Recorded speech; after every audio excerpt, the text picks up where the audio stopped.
स्वागत है सबका हमारे चैनल में। तो हम लोग पढ़ रहे हैं द्विवेदी युग। द्विवेदी युग में आज हम लोग पढ़ेंगे राम नरेश त्रिपाठी को। तो चलिए बिना देरी किए हम लोग शुरू करते हैं। राम नरेश त्रिपाठी। राम नरेश त्रिपाठी का जन्म सन 1989 ईस्वी में सुल्तानपुर जिले के कोयरीपुर गाँव में हुआ था। कहाँ हुआ था? सुल्तानपुर के कोयरीपुर गाँव में हुआ था। इन्होंने अपने जीवन में मौलिक रचनाओं के साथ साथ अनुदित एवं लोकगीत को संग्रहित संवर्धित करने का कार्य किया। इन्होंने अपने जीवन में कुल 4 मौलिक ग्रंथ लिखे हैं। कितने ग्रंथ लिखे हैं? 4 मौलिक ग्रंथ लिखे हैं। कौन कौन सा लिखे हैं? मिलन 1918 में, पथिक 1921 में, स्वप्न 1929 में, मानसी 1927 में। और इनकी ये मिलन, पथिक, स्वप्न तीनों क्या है? खंड काव्य हैं। मानसी क्या है इनकी? इन तीनों खंड काव्य रचनाओं में ऐतिहासिकता, पौराणिकता एवं देश प्रेम का उल्लेख है। जैसे प्रश्न बन सकता है कि राम नरेश त्रिपाठी की इस रचना में ऐतिहासिकता, पौराणिकता एवं देश प्रेम का उल्लेख है, तो किसकी? मिलन में है, पथिक में है और स्वप्न में है। जो इनकी मानसी रचना है, मानसी, वो खंड काव्य नहीं है। ये क्या है? फुटकल कविताओं का संकलन है और इसमें त्याग की भावना, मानव समाज, देश प्रेम और उत्सर्ग का संदेश देने वाली प्रेरणापद कविताएं संग्रहित है। किसमें है? मानसी में। आगे बढ़ते हैं। मानसी रचना पर इन्हें हिंदुस्तान अकादमी प्रयाग का पुरस्कार प्राप्त हुआ था। जैसे प्रश्न बन सकता है आपका कि राम नरेश त्रिपाठी की किस रचना पर हिंदुस्तान अकादमी प्रयाग का पुरस्कार प्राप्त हुआ था? तो मानसी पर। अब चलिए इनकी रचनाएं देखते हैं, इन्होंने कौन कौन सी रचनाएं लिखी हैं। पहला स्वप्न के चित्र, दूसरा तर्कस। स्वप्न के चित्र, तर्कस, नखशिख, आंखों देखी। इनके नाटक देखिए। प्रेमलोक जो 1934 में है, जयंत 1934 में है, सुभद्रा 1924 में है, कन्या का तपोवन, ये मोस्ट, इसको याद रखिएगा आप लोग। इनकी मुख्य तथ्य देखते पहले। बाल साहित्य के जनक माने जाते हैं। बाल साहित्य के जनक कौन माने जाते हैं? तो राम नरेश त्रिपाठी। बानर नामक पत्रिका का इन्होंने संपादन भी किया था। हिंदी के दूसरे स्वच्छंदतावादी कवि हैं। इनको हिंदी के दूसरे स्वच्छंदतावादी कवि किसे कहा जाता है? तो राम नरेश त्रिपाठी को। चलिए आगे बढ़ते हैं।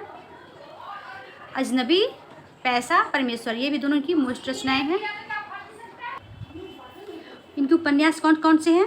चलिए देख लेते हैं। लक्ष्मी जो 1924 में है, दूसरा सुभद्रा, तीसरा मारवाड़ी, चौथा वीर बाला, पांचवा वीरांगना। इनका जीवन चरित्र किसके क्या लिखे हैं? अशोक के बारे अशोक का जीवन चरित्र लिखे हैं और महाबुद्ध के ऊपर उनका जीवन चरित्र लिखे हैं। जैसे प्रश्न बन सकता है कि अशोक का जीवन चरित्र किसने लिखा है? तो राम नरेश त्रिपाठी ने। अब इनका देखते हैं संपादन। कविता कौमुदी जो 8 भागों में है, इसका भी संपादन राम नरेश त्रिपाठी ने किया था। शिवा बावनी जो भूषण का है, इसका भी संपादन राम नरेश त्रिपाठी ने किया था। राम नरेश त्रिपाठी रामचरितमानस का टीका भी लिखा था। किसका टीका लिखे थे? रामचरितमानस का टीका भी लिखे थे। इनका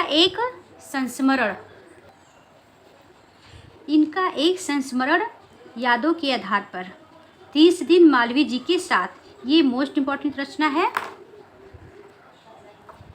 ये कई बार एग्जाम में पूछा भी गया है, हो सकता है एग्जाम में आगे भी पूछा जाए, तो इसको आप लोग याद रखिएगा। 30 दिन मालवीय जी के साथ किसकी रचना है? तो राम नरेश त्रिपाठी की।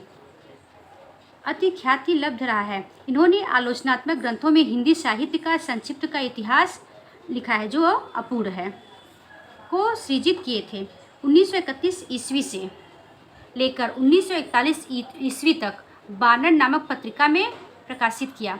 एक पत्रिका हुआ करती थी बानर, उसको भी इन्होंने प्रकाशित किया। आगे बढ़ते हैं। इन्होंने रामचरितमानस पर बहुत कुछ लिख डाला। तो इनके बारे में बेढब बनारसी ने क्या लिखा है? बेढब बनारसी क्या लिखा है राम नरेश त्रिपाठी के बारे में?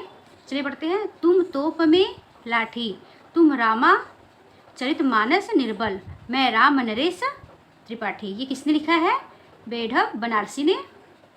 आगे बढ़ते हैं। मिलन नामक रचना को 13 दिन में लिखे थे। जैसे प्रश्न बन सकता है कि मिलन नामक रचना को रामनरेश त्रिपाठी जी ने कितने दिन में लिखे थे? तो 13 दिन में लिखे थे। इसे संपूर्ण भारत की झांकी प्रस्तुत करने वाली रचना कहा जाता है। इसको क्या कहा जाता है? कि संपूर्ण झांकी प्रस्तुत करने वाली रचना है। कौन सी रचना इनकी है? मिलन। इनकी रचना देखते हैं। पथिक। पथिक नामक रचना 21 दिनों में लिखे थे। कितने दिन में पथिक लिखे थे? 21 दिन में। इसमें अपने ज्येष्ठ पुत्र आनंद का प्रतीकात्मक का प्रयोग करते हुए संपूर्ण दक्षिण भारत की प्राकृतिक सौंदर्य, रहन सहन आदि को वर्णित किया है। देख लीजिए। पथिक नामक रचना 21 दिनों में लिखे थे। इसमें अपने ज्येष्ठ पुत्र आनंद का प्रतीकात्मक का प्रयोग करते हुए संपूर्ण दक्षिण भारत की प्राकृतिक सौंदर्य का, रहन सहन आदि को वर्णित किया है। और उनकी दूसरी रचना स्वप्न। स्वप्न नामक रचना को इन्होंने केवल 15 दिन में लिखा था। स्वप्न कितने दिन में लिखा था? तो 15 दिन में। इस रचना में अपने पुत्र बसंत का प्रतीकात्मक रूप का प्रयोग करते हुए उत्तर भारत कश्मीर के प्राकृतिक सौंदर्य का को वर्णित किया है। जैसे प्रश्न हो सकता है कि इन्होंने किस रचना में अपने पुत्र बसंत का प्रतीकात्मक रूप का वर्णन किया है? तो किसमें? स्वप्न में। अब आगे बढ़ते हैं। कविता कौमुदी। कविता कौमुदी के बारे में इन्होंने क्या लिखा है? 8 भागों में प्रकाशित कराया।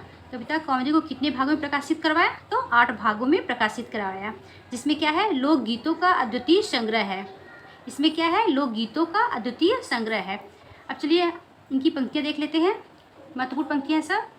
हे प्रभु आनंद दाता ज्ञान हमको दीजिए। ये तो मोस्ट इम्पोर्टेंट इनकी पंक्ति, इसको याद रखिएगा। आगे बढ़ते हैं हम लोग। पता नहीं है जीवन का रथ, पता नहीं है जीवन का रथ किस मंजिल तक जाए। मन तो कहता ही रहता है नियर आए नियर आए। गंध विहीन फूल है जैसे चंद्र चंद्रिकाहीन, यूं फीका है मनुष्य का जीवन प्रेम विहीन। प्रेम स्वर्ग है, स्वर्ग प्रेम है आशंक अशोक। ईश्वर का प्रतिबिंब प्रेम है, प्रेम हृदय आलोक। आगे बढ़ते हैं। सच्चा प्रेम वही है, सच्चा प्रेम वही है जिसकी तृप्ति आत्मबलि पर हो निर्भर। त्याग बिना निष्प्राण प्रेम है, करो प्रेम पर प्राण निछावर। आत्मा के विकास से जिसमें मनुष्यता होती है विकसित। देश प्रेम वह पुण्य क्षेत्र है, अमल असीम त्याग से विलसित। आत्मा के विकास से जिसमें मनुष्यता होती है विकसित। पराधीन रहकर अपना सुख शोक न कह सकता, यह अपमान जगत में केवल पशु ही सह सकता है। मंजिल बहुत बड़ी है पर शाम ढल रही है, सरिता मुसीबतों की अब आग उगल रही है। तूफान उठ रहा है, प्रलय अग्नि जल रही है, हम प्राण होम देंगे, हंसते हुए जलेंगे, पीछे नहीं आगे बढ़ते चलेंगे। कितनी अच्छी कविता इन्होंने कही है। मेरे लिए खड़ा था दुखियों के द्वार पर तू, मैं बाट जोहता हूँ तेरी किसी चमन में। दूसरी पंक्ति। करेंगे क्या लेंगे अपवर्ग, भारत ही सुख स्वर्ग। नहीं है किसी लक्ष्य पर ध्यान, चाहिए केवल स्वतंत्र समान।